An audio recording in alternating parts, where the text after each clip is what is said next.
What's up, champ? If you had an opportunity to choose your next opponent from these three names, which would you pick? Yordani Ulgas, Mikey Garcia, or Virgil Ortiz? That's a tough one. You know, the Mikey fight is interesting. You know, I know he's a smaller guy and everything. I didn't really like his performance against Spence. I think they did a lot of outside boxing. But, you know, I think Ulgas would make the best fight.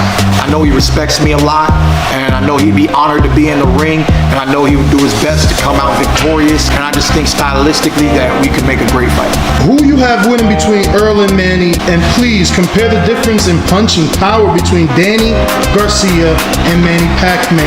Yeah, you know, if we're gonna talk about power, for me, nobody hit like Danny.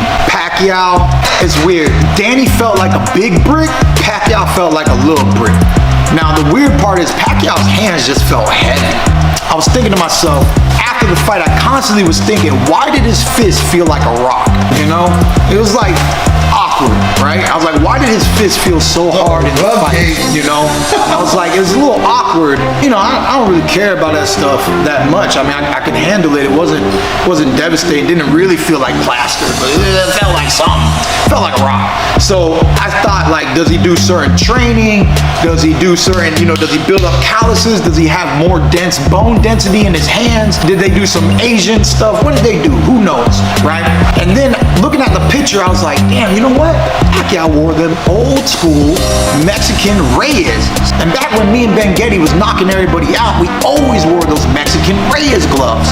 And I was like, ooh, what would it have felt like for Pacquiao if I would have wore those Reyeses? And I just had that thought come across my mind. So Pacquiao, he does hit hard, he hits fast, but as a welterweight, it's not the hardest punch I've ever felt. It's the hardest punch I ever felt coming from a little guy like Pacquiao. I never felt power from a little guy the way I felt it from Pacquiao.